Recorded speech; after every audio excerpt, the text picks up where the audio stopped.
Hello बच्चों, आप सभी को मेरे चैनल में फिर से स्वागत है। बच्चों, आज हम एनसीईआरटी का जो बुक है, मैथमेटिक्स बुक है, उसका पहला चैप्टर करेंगे। जो पहला चैप्टर है रेशनल नंबर है। तो बच्चों चलो शुरू करते हैं रेशनल नंबर। पहले हमें कुछ रेशनल नंबर के बारे में जानना पड़ेगा। तो पहले नेचुरल नंबर क्या है। तो बच्चों नेचुरल नंबर क्या है? नेचुरल नंबर पहले जानेंगे। नेचुरल नंबर बच्चों, नेचुरल नंबर क्या है? तो नेचुरल नंबर जो हम काउंटिंग कर, नेचुरल नंबर को और भी क्या है, काउंटिंग नंबर कहते हैं। काउंटिंग नंबर भी कहते हैं, काउंटिंग नंबर्स भी कहते हैं। क्यों कहते हैं? क्योंकि जब भी हम कुछ काउंटिंग करते हैं तो कहाँ से शुरू करते हैं? 1 से। तो 1 2 3 4 या इन्फिनिटी तक n है, तो इसको हम नेचुरल नंबर कहते हैं। उसके बाद हम पढ़ेंगे होल नंबर के बारे में। होल नंबर क्या है, इसके बारे में हम पता है, लास्ट क्लास में जितने भी 6 में 7 में उसके बारे में पढ़ा है। ठीक है, तो होल नंबर्स अगर कहेंगे तो होल नंबर्स, इसमें अगर 0 ऐड कर दिया जाए तो उसको हम होल नंबर कहेंगे। ठीक है, ये सब होल नंबर है। उसके बाद हम जानेंगे इंटीजर्स। तो इंटीजर्स क्या है? इंटीजर्स क्या है? देखो, इसमें 1 से शुरू हुआ, ये 0 से शुरू हुआ, और इसमें ऑल नेगेटिव नंबर और all positive number, all negative number all positive number को अगर हम क्या कहते हैं ना, इसको इंटीजर कहते हैं। तो ये था इंटीजर था। देखो, इस नेचुरल नंबर से अगर कहा जाए तो होल नंबर्स बड़ा नंबर सेट है और इंटीजर उससे भी बड़ा नंबर सेट है। उसके बाद अगर कहेंगे इंटीजर के बाद आ जाएगा रेशनल नंबर। उसके बाद आएगा रेशनल नंबर आएगा।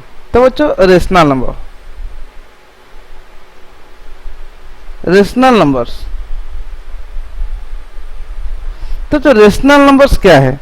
जो नंबर को अगर हम p बाई क्यू फॉर्म में लिख सकते, जिस नंबर को हम p बाई क्यू फॉर्म में लिख सकते हैं, इसको हम रेशनल नंबर कहते हैं। तो बच्चों हम लिखे which can be written in the form of p by Q, which can be written, which can be retain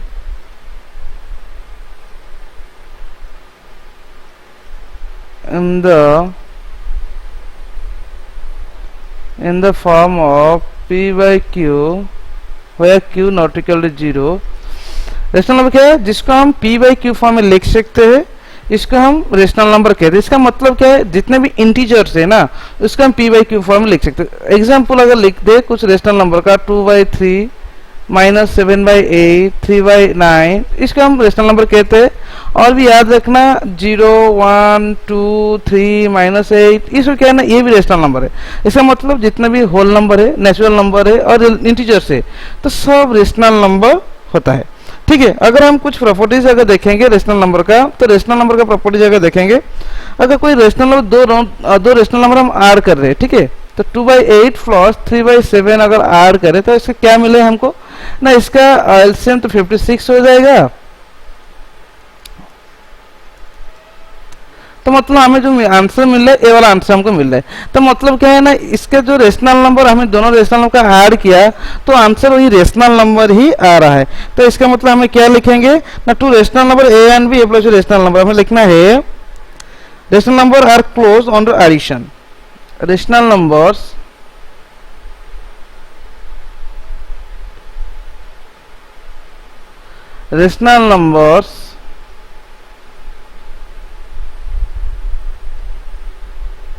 close in addition. क्यों हो रहे हैं ना, अगर कोई हमें एक रेशनल नंबर, बी भी एक रेशनल नंबर और सी भी मिल रहा है क्या है ना, हमें रेशनल नंबर भी मिला है। तो उसका मतलब है अगर ए भी रेशनल नंबर है और बी भी रेशनल नंबर है, सी भी आंसर जो निकल रहा है वो भी एक रेशनल नंबर हो रहा है। तो ठीक है, इसके लिए इतना था। अगर हम सब्ट्रैक्ट करेंगे तो एक रेशनल नंबर का रेशनल सब्ट्रैक्ट करेंगे, आंसर भी एक क्या आ जाएगा बच्चों ना, अगर सब्ट्रैक्ट करेंगे तो हमें क्या मिल रहा है ना, रेशनल नंबर ही मिल रहा है। तो इसका मतलब क्या लिखा जाएगा ना, रेशनल नंबर। इसी तरह अगर रेशनल सब्ट्रैक्ट किया जाए तो रेशनल नंबर ही आएगा। मतलब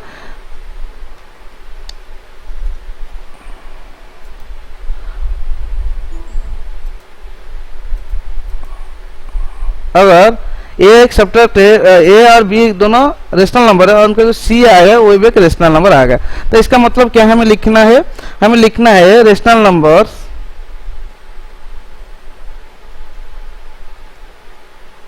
closed under subtraction।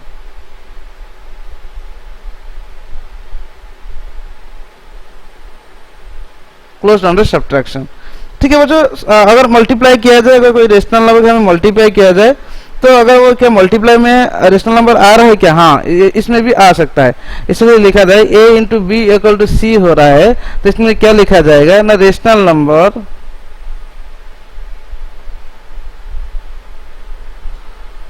Numbers closed under multiplication.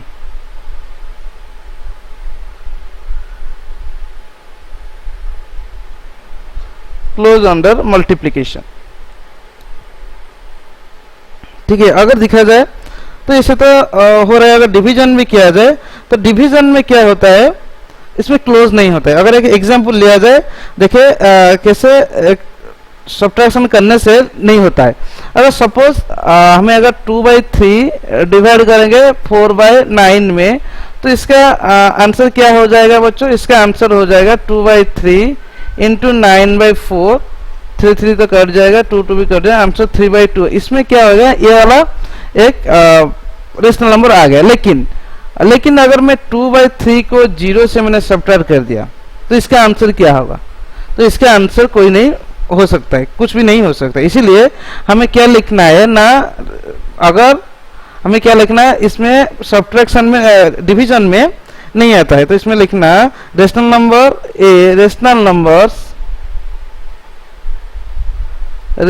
Numbers not closed under division. और डिवीजन में रेशनल नंबर नहीं आ सकता है। ठीक है, तो बच्चों ये था हमारा कुछ प्रॉपर्टीज था, क्लोज में, एडिशन में, सब्ट्रैक्शन में, मल्टीप्लिकेशन, डिवीजन में आता है या नहीं है, क्लोज होता है नहीं होता है। तो बच्चों इसके बाद अगर हम करेंगे कुछ प्रॉपर्टीज भी है, तो प्रॉपर्टीज क्या है, अगर हम प्रॉपर्टीज किया जाए एडिशन में, अगर रेशनल नंबर का एडिशन किया जाए, तो अगर मैं इंटरचेंज करके एडिशन किया जाए, मतलब अगर पहला है कम्यूटेटिव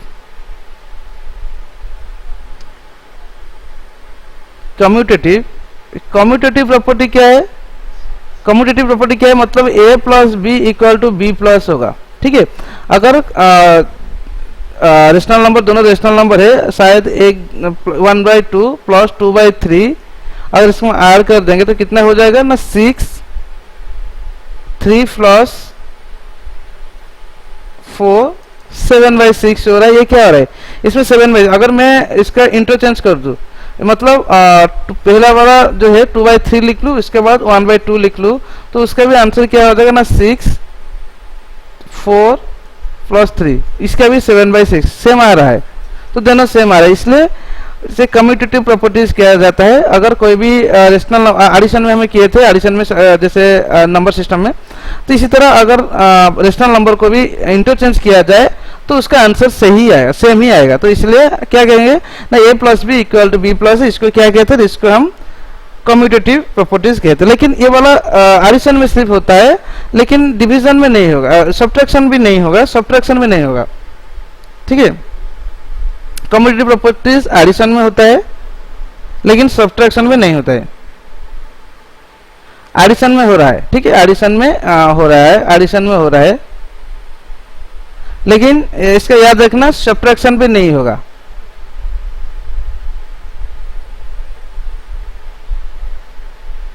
सब्ट्रैक्शन में नहीं होगा, एडिशन में हो रहा है। मल्टीप्लिकेशन में भी होगा,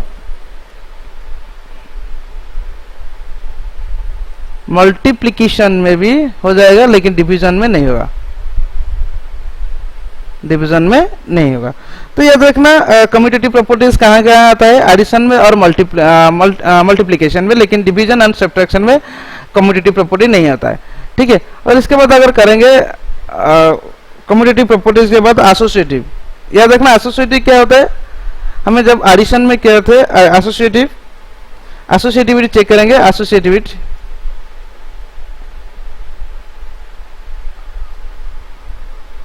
एसोसिएटिविटी अगर चेक करेंगे, अगर किसी का एसोसिएटिविटी चेक करेंगे, तो मतलब याद रखना a प्लस बी प्लस ए, अगर पहला जो b प्लस से लास्ट में था उसको हम ब्रैकेट में रख दिया है, होल में किया है। अगर मैं तो a प्लस बी का पहला ऐड कर बाद में c ऐड कर रहा हूँ, तो इसको एसोसिएटिव प्रॉपर्टीज कहते हैं। तो इसका एसोसिएटिव प्रॉपर्टी अगर दिखाया जाए तो रेशनल नंबर में एडिशन में होता है, एडिशन में क्या होता है ना, एसोसिएटिव प्रॉपर्टी हो रहा है, लेकिन सब्ट्रैक्शन में नहीं हो रहा है, सब्ट्रैक्शन में नहीं हो रहा है, मल्टीप्लिकेशन में भी हो रहा है। अगर मल्टीप्लिकेशन कहा जाए तो मल्टीप्लिकेशन में भी हो रहा है, लेकिन डिवीजन में नहीं होगा। सेम जैसे कम्यूटेटिव प्रॉपर्टी एडिशन में होता था, मल्टीप्लिकेशन में होता था, लेकिन सब्ट्रैक्शन एंड डिवीजन में नहीं होता था, इसी तरह एसोसिएटिव प्रॉपर्टी भी एडिशन में और मल्टीप्लिकेशन में होता है, लेकिन सब्ट्रैक्शन और डिवीजन में नहीं होता है। ठीक है, उसके बाद अगर करेंगे एसोसिएटिव प्रॉपर्टीज के बाद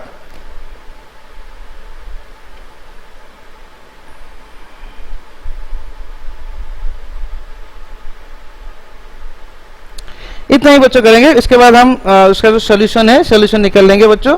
तो बच्चों इसके बाद और एक भी याद रखना, अगर कोई नंबर में मैं जीरो आर कर लूँ, इसमें मैथमेटिक्स हम जब पहले भी किए थे नंबर सिस्टम में 6 में 7 में, अगर कोई नंबर में जीरो आर किया जाए उसका आंसर ही जीरो होगा।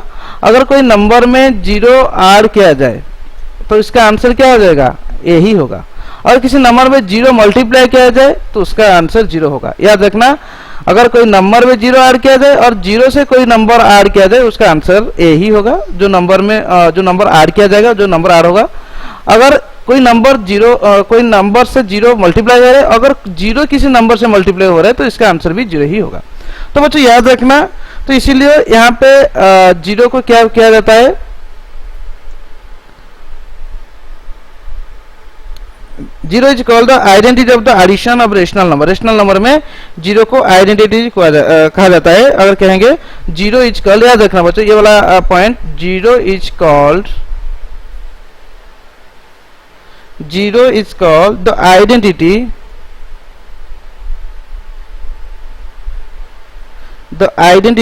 फॉर द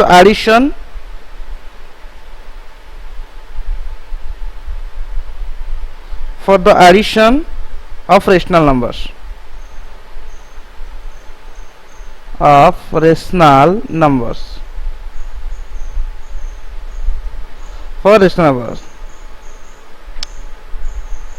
ये भी इंटीजर्स का होता है और भी होल नंबर्स का भी होता है, एडिटिव इंटीजर। अगर कोई भी नंबर यहाँ पे जीरो मल्टीप्लिकेशन से जीरो हो रहा है, ये वाला नहीं है, इसलिए इसको हम कहते हैं। अगर मल्टीप्लिकेशन भी दिखा जाए, मल्टीप्लिकेशन में अगर मैं कोई नंबर में 1 मल्टीप्लाई कर रहा हूं, ठीक है, तो उसका आंसर वही नंबर ही होगा। अगर कोई नंबर मैंने मल्टीप्लाई किया 1 से तो उसका आंसर भी वही नंबर होगा। अगर मैं कोई नंबर में 1 मल्टीप्लाई किया उसका नंबर भी वही नंबर होगा। इसका मतलब क्या है, मल्टीप्लिकेशन में आइडेंटिटी कौन होता है, मल्टीप्लिकेशन में यहाँ पे 1 is called identity for the multiplication. यहाँ पे 1 कहा जाएगा, 1 is the multiplicative identity of multiplicative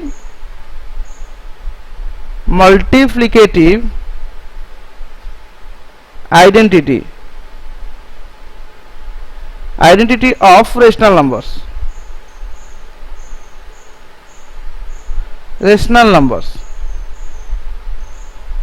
तो बच्चों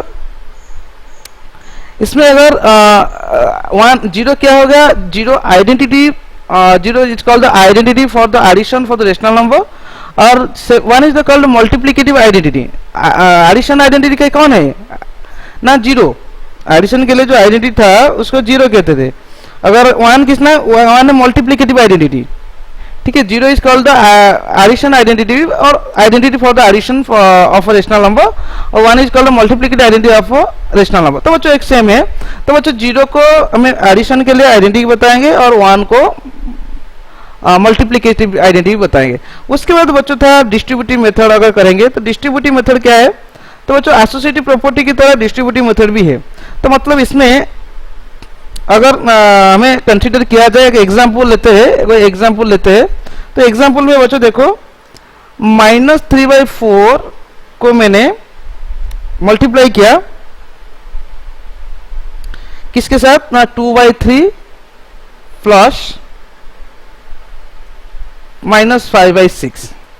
तो बच्चों इसमें ये मल्टीप्लाई हो रहा है, इससे मल्टीप्लाई हो रहा है। इसका मतलब मल्टीप्लाई किससे होगा ना, इससे भी हो सकता है और इससे भी हो सकता है, क्योंकि ये होल में है। इसको हम डिस्ट्रीब्यूटिव मेथड कहते हैं, ठीक है। इसको हम क्या कहेंगे ना, डिस्ट्रीब्यूटिव ऑफ मल्टीप्लीकेशन कहेंगे। तो इसमें हम क्या लिखेंगे ना, -3/4 इंटू 2/3 प्लस -3/4 इंटू -5/6। तो बच्चों इसका आंसर क्या हो जाएगा ना, इसका आंसर हो जाएगा -6/12 प्लस -15/24। उसके बाद बच्चों क्या किया जाएगा ना, इसमें हमें एलसीएम ले जाएंगे। तो इसका एलसीएम हो जाएगा बच्चों 24 हो जाएगा, इस एलसीएम। तो 24 एलसीएम हो जाएगा, तो इसमें -12 हो जाएगा प्लस -15 हो जाएगा। तो आंसर हो जाएगा क्या, -27/24। तो बच्चों ये होगा आंसर। तो बच्चों इसका हम डिस्ट्रीब्यूटिव मेथड डिस्ट्रीब्यूटिव कहते हैं। इसी तरह तुम भी एडिशन कर सकते हो। इसको भी डायरेक्ट मल्टीप्लाई करके अगर आंसर मैंने क्या होता तो भी आंसर ठीक सही होता। अगर मैंने इस नंबर में इसको पहले मैंने कर दिया और उसके बाद इसको भी करता है, वो भी आंसर सही होता। लेकिन मैं भी जिस तरह भी किया वो भी उसी तरह भी सही हो सकता है, ठीक है। इन दोनों तरह से अगर मैं दिखाऊं ऐसा भी करना है, तो अगर -3/4 उसके बाद क्या है, मल्टीप्लीकेशन दिया है और उससे मैंने होल में के साथ 2/3 प्लस -5/6 होता है। तो बच्चों इसमें क्या किया जाएगा ना, मैं पहले वाला इससे कर लूँ, -3/4 इंटू इसका एलसीएम 6 हो जाएगा। उससे अगर एलसीएम 6 हो जाएगा तो इसमें मैंने 4 प्लस के -5 रख दिया। तो इनसे आंसर हो जाएगा -3/4 इंटू -1/6 इक्वल टू क्या हो जाएगा, +3/24। अब हम करेंगे distributive of multiplication. Distributive multiplication में एग्जाम्पल ले रहा हूँ।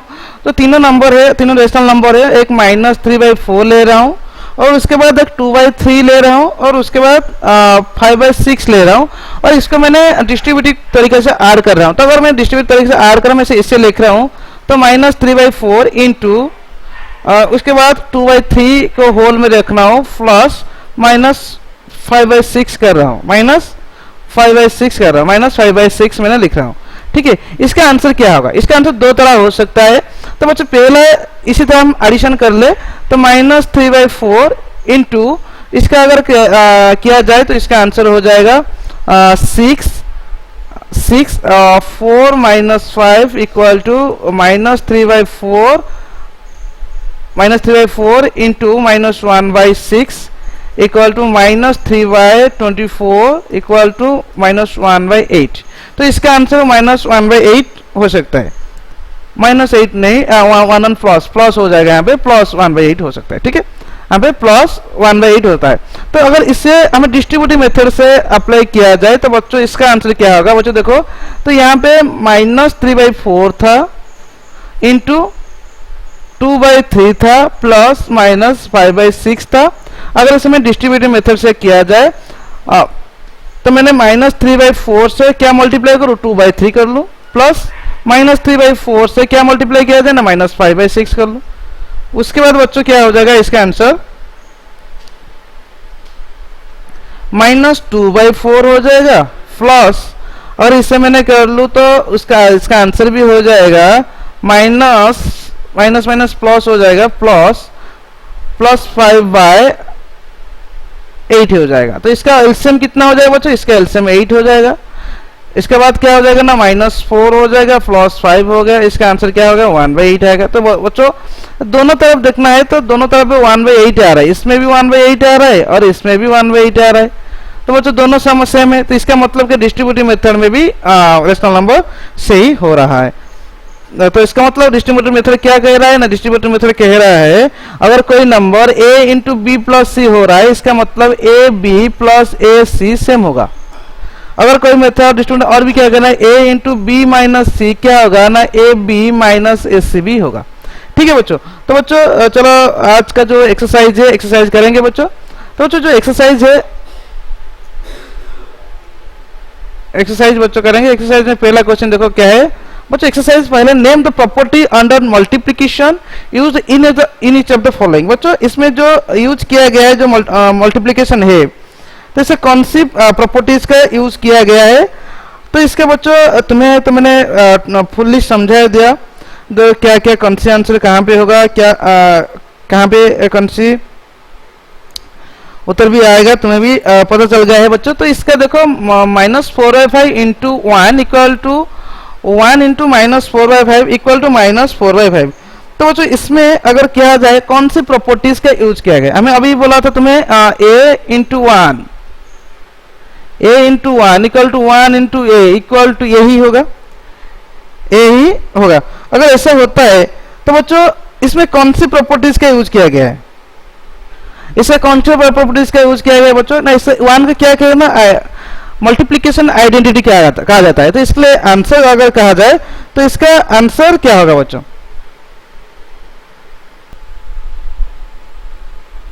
तो बच्चों आज हम एक्सरसाइज 1.1 करेंगे। तो इसमें name the property under multiplication use in each of the following. बच्चों इसमें जो कौन सी प्रॉपर्टी यूज किया गया है इसका हम करना है बच्चों। अभी हमने जब मैंने फंडामेंटल क्लास में कर रहा था तो मैंने बोला a into 1 equal to 1 into A, और यहाँ पे 1 को क्या कहा मैंने ना, यहाँ पे 1 को मैंने मल्टीप्लिकेटिव आइडेंटिटी कहा। तो इसमें जो प्रॉपर्टीज यूज हुआ है 1 इज द मल्टीप्लिकेटिव आइडेंटिटी हम लिख सकते हैं। तो 1 को इसमें क्या लिख सकते हैं, इसका जो आंसर होगा 1 इज द, यहाँ पे लिखना 1 is the multiplicative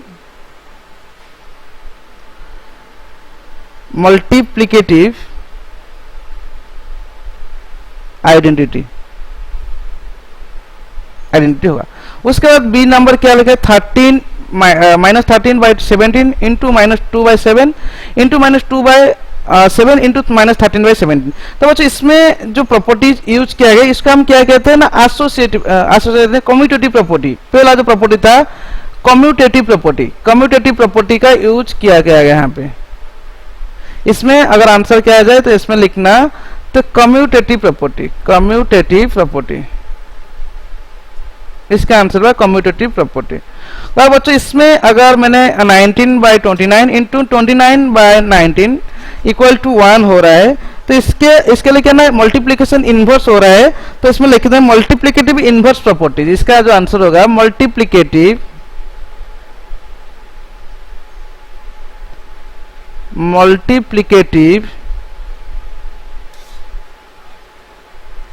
inverse property.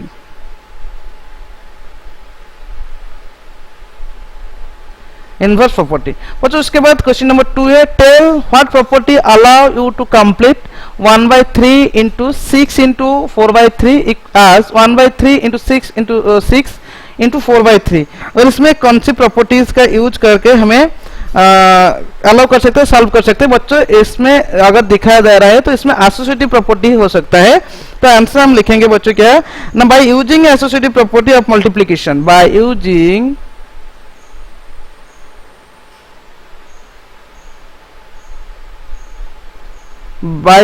associative property of multiplication।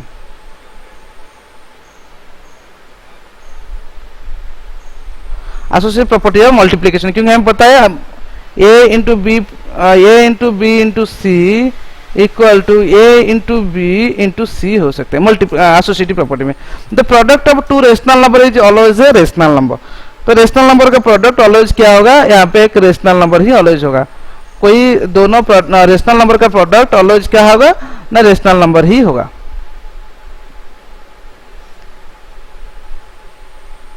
तो बच्चों ये था एक्सरसाइज 1.1 के साथ साथ मैंने तुम्हारे लिए कुछ फंडामेंटल क्लास भी कर लिया है। तो बच्चों आशा करता हूँ जितने भी बच्चे देख रहे हो अच्छे से तुमको समझ आ चुका होगा। तो थोड़ा चैनल को सब्सक्राइब कर दीजिए, अपने दोस्तों के साथ भी शेयर कर दीजिए। Thank you.